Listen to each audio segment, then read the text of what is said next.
राम मंदिर में चढ़ावा चोरों पर शिकंजा लगातार कसा जा रहा है। एसआईटी 15 जुलाई को सरकार को अपनी फाइनल रिपोर्ट सौंपने जा रही है और इसी बीच में राम मंदिर में अब सीईओ की नियुक्ति होने जा रही है।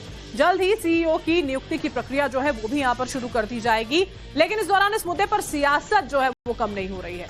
एक तरफ जहां पर अखिलेश यादव जो है वो लगातार हमलावर है, आम आदमी पार्टी भी अब राम मंदिर में चढ़ावा चोरी के मुद्दे पर नया सियासी माहौल बना रही है। दो तस्वीरें यहाँ पर आपके सामने है। नए सीईओ की नियुक्ति जो है वो जल्द होने वाली है और इसी के साथ साथ में वो राजनीति जो शुरू हुई थी वो लगातार जारी है। चाहे वो समाजवादी पार्टी हो, आम आदमी पार्टी हो, कांग्रेस हो, वो लगातार इस मुद्दे को लेकर सरकार को घेरती हुई। और अयोध्या श्री राम जन्मभूमि तीर्थ क्षेत्र ट्रस्ट में नए सीईओ की नियुक्ति की प्रक्रिया जो है उसे शुरू कर दिया गया है। इसके लिए बनाई गई सर्च कमेटी की पहली बैठक शनिवार को की गई, जिसमें आवेदन की योग्यता और चयन के नियम तय कर दिए गए हैं। राम जन्मभूमि तीर्थ क्षेत्र ट्रस्ट से जुड़ी ये बड़ी खबर आपको बता रहे हैं। नए सीईओ की नियुक्ति को लेकर प्रक्रिया को तेज कर दिया गया है। आज या फिर कल से नए सीईओ की नियुक्ति प्रक्रिया जो है वो पूरी तरह संभव है। सर्च कमेटी की बैठक में योग्यता चयन प्रक्रिया तेज की गई। आपको बता दें 18 जुलाई तक जो इच्छुक उम्मीदवार हैं वो अपने आवेदन को भर सकेंगे। बड़ी खबर इस वक्त की हम आपको बता रहे हैं। शनिवार को दरअसल इससे जुड़ी हुई जो बड़ी बैठक है पहली वो की गई थी और अब ये कहा जा रहा है कि जल्द ही सीईओ का चयन जो है वो किया जा सकता है। बड़ी खबर इस वक्त की आपको बता रहे हैं।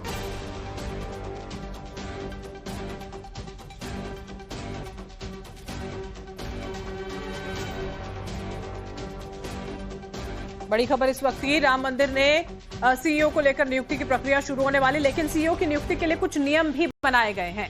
सीईओ की नियुक्ति के जो नियम है वो क्या कुछ रहने वाले हैं वो भी जरा समझ लीजिए। उम्मीदवार का ग्रेजुएट होना अनिवार्य है। उम्मीदवार जो है वो ग्रेजुएट होना चाहिए। एडमिनिस्ट्रेशन के क्षेत्र में अच्छा अनुभव उसको होना चाहिए। फाइनेंस के क्षेत्र में कम से कम 20 साल का अनुभव जो है वो अनिवार्य है। मंदिर प्रबंधन में अनुभव जो होगा उसको वरीयता दी जाएगी। आवेदन करने वाला व्यक्ति हिंदू धर्म से होना चाहिए।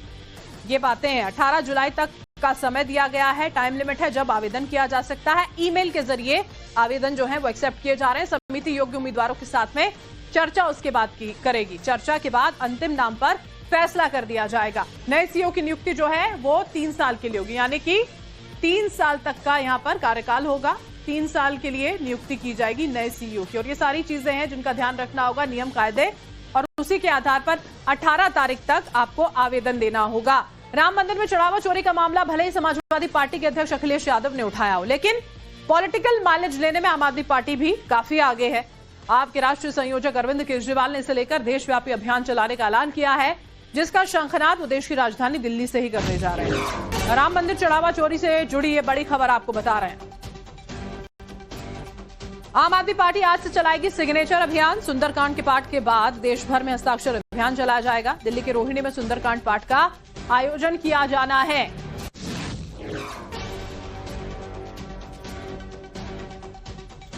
और अरविंद केजरीवाल देखिए इस पूरे मामले को लेकर क्या कुछ कह रहे हैं वो आपको हम बताएंगे, लेकिन उससे पहले नृपेंद्र मिश्र की ओर से क्या बयान सामने आया है वो भी सुनिए। जैसे कि एक गैलरी में भगवान राम और देश की नदियों के साथ उनका क्या एक तरीके से इतिहास करना तो भगवान के लिए उचित नहीं होगा, लेकिन किस तरह भगवान जुड़े यात्राओं में, कहाँ उनकी किससे भेंट हुई, क्या लक्ष्य था, इन सब पर मिलकर एक इमर्सिव टेक्नोलॉजी से एक गैलरी बनाई जाएगी, जिसमें कि पूरी की पूरी एक स्क्रिप्ट होगी जो हम एक्सप्लेन कहानी बताएंगे कि भगवान राम किस प्रकार से नदियों में एक नदियों में गए और वो सरयू नदी से प्रारंभ होगा और उसे गुप्तार घाट यानी अंतिम कहानी का अंतिम जो है वो गुप्तार घाट तक उसको बताया जाएगा। तो इसकी पूर्ति की गई, वार्ता हुई। एक वहाँ पर वर्टिकल वॉल है, सीधी वॉल, तो वहाँ पर यह प्रयास किया गया और फाइनल हो गया कि भगवान राम तो केंद्र बिंदु होंगे उसमें, वो बहुत बड़ी वॉल है और उसमें हम जो उनकी वन यात्रा है या वन गमन है उसमें कहाँ कहाँ पर वो रुके और कैसे संदेश उन्होंने दिया, उसकी कहानी हम करेंगे। यह भी कल अंतिम कर दिया गया। तो कुल मिलाकर मैं संग्रहालय की प्रगति से बहुत संतुष्ट हूँ। अभी तक बात की शुरू से लेकर अंत तक कितना खर्चा हुआ है और कितना अभी बाकी है, काम जो है प्रगति भी है, क्योंकि आपने शुरू से लेकर के अंत तक आपने पूरा व्यवस्था देखी है, अब कैसे क्या है? देखिए, दो हिस्से में कृपा करके पूछें। संग्रहालय का तो कुल खर्चा जो होगा सब मिला करके, यानी पूर्णता जब हो जाएगी, मेरा अंदाज है लगभग 100 करोड़ के अंदर संग्रहालय का खर्चा होगा। मंदिर की बात भी आपने पूछी थी। मंदिर में अब हम जो एक तरीके से मॉपिंग करते हैं, तो अब हम इन एजेंसियों के साथ मॉपअप कर रहे हैं। उनके बिलों के बारे में यह सुनिश्चित कर रहे हैं कि उन्होंने जिनको वेंडर रखा उनका भुगतान अभी लोगों का रुका हुआ है, तो वह L&T और TCE से जानकारी की गई। और सब मिलाकर जो आपने खर्चे की बात की, मेरा अनुमान है, क्षमा करेंगे अभी उसको निश्चित रूप से धनराशि का मैं नहीं बता पाऊंगा, 1600 से 1800 करोड़ रुपए में मंदिर की पूर्ति होगी। और अरविंद केजरीवाल की ओर से क्या कुछ कहा गया है पूरे मामले को लेकर, वो भी सुन लीजिए।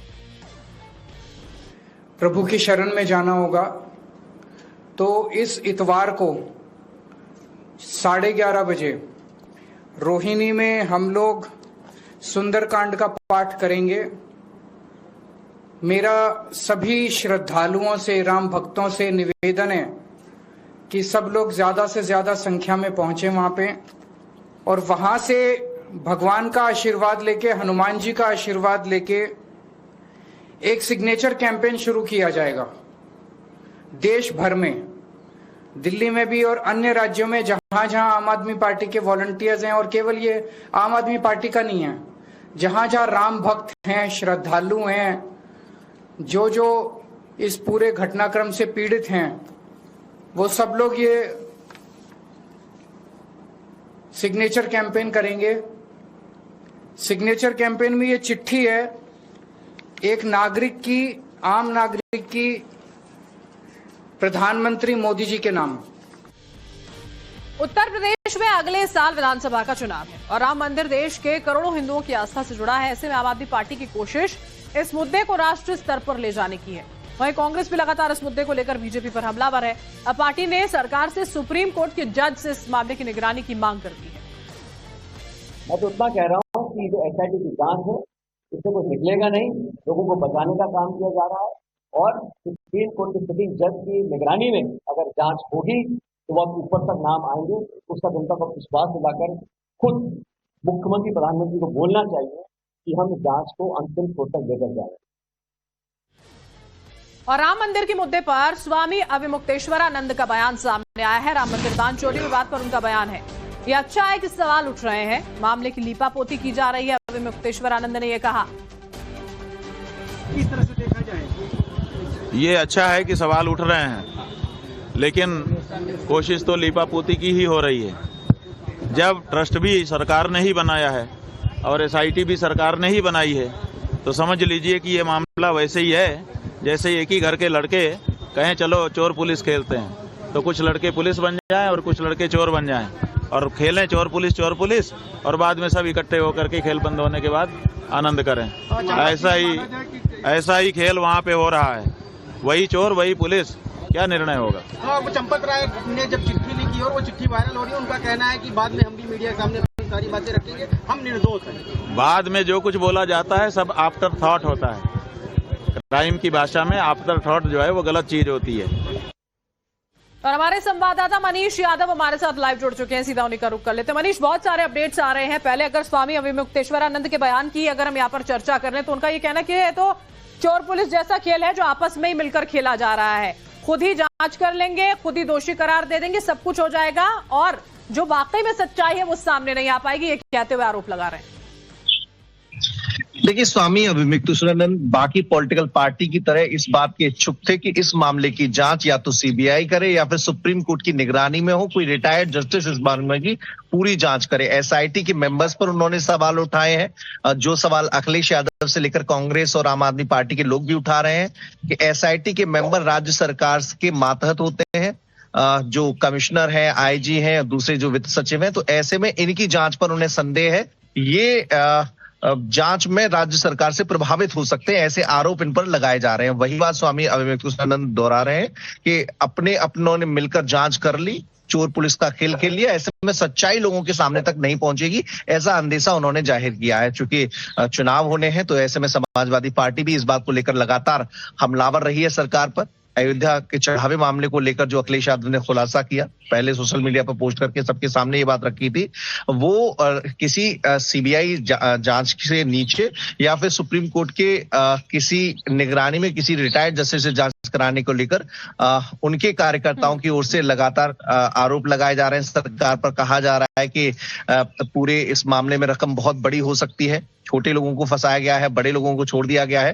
हालांकि एसआईटी की अभी अंतिम रिपोर्ट नहीं आई है। अंतरिम रिपोर्ट में जो 8 लोग हैं उनके खिलाफ एफआईआर की सिफारिश की गई थी। अब अंतिम रिपोर्ट जब आएगी तो उसमें ट्रस्ट के कुछ मेंबर, जिसमें अनिल मिश्रा का नाम प्रमुखता लिया जा रहा है, उनकी लापरवाही को लेकर भी उनसे उनका जिक्र होगा और ऐसे में विवेचना का हिस्सा बनाए जाने को लेकर रिकमेंडेशन हो सकती है। तो सियासत अपनी जगह है, सबके आरोप प्रत्यारोप अपनी जगह है। बिल्कुल मनीष चली रही है। अखिलेश यादव की बात कर लें, अरविंद केजरीवाल ने दिल्ली में सुंदरकांड के पाठ के साथ में हस्ताक्षर अभियान शुरू करने वाले हैं। इसी बीच में सीईओ के चयन की प्रक्रिया शुरू हो गई है, उससे जुड़ी जानकारी भी आपसे चाहेंगे। देखिए, चूंकि सीईओ की नियुक्ति की जानी है, 3 सदस्यीय कमेटी बना दी गई थी, तो 3 सदस्यीय कमेटी ने कुछ अहर्ताएं तय की हैं और 14 या 15 जुलाई से इसको शुरुआत करने की जो है कवायद की जाएगी। 18 जुलाई तक कोई भी व्यक्ति मेल के जरिए आवेदन दे सकता है। इसमें उसका फाइनेंस का अनुभव, टेक्निकल उसकी जो एलिजिबिलिटी है उसको भी जांचा जाएगा। 1 महीने के भीतर सीईओ नियुक्त हो जाए, ऐसी सर्च कमेटी की कोशिश है। हालांकि सर्च कमेटी इंटरव्यू लेने के बाद स्क्रीनिंग करेगी और ट्रस्ट इसका ऐलान करेगा कि कौन अगला सीईओ होगा। जो कमेटी की बैठक हुई है उसमें इस बात पर मंथन हुआ है कि जो मंदिर की पहले से व्यवस्थाएं देख रहे हैं, जिन्हें तजुर्बा है मंदिर चलाने का, मंदिर में जो चढ़ावा है उसका प्रबंधन करने का, ऐसे लोगों को प्रेफरेंस दी जाएगी, ऐसे लोगों को वरीयता दी जाएगी। तो एक अपने आप में जो ट्रस्ट ने फैसला लिया था, बहुत महत्वपूर्ण फैसला, कि सीईओ नियुक्त करके उसे जिम्मेदारी सौंपी जाए ताकि इस तरह की जो पॉसिबिलिटी है करप्शन की उसे खारिज किया जा सके। उसमें एक कदम उठाया गया है और 18 जुलाई तक मेल के जरिए इसमें कोई भी आवेदन कर सकता है। उसके बाद औपचारिक रूप से ट्रस्ट इसका ऐलान करेगा। जी, बहुत शुक्रिया मनीष, हमारे साथ जुड़ने के लिए, तमाम जानकारी के लिए आपका।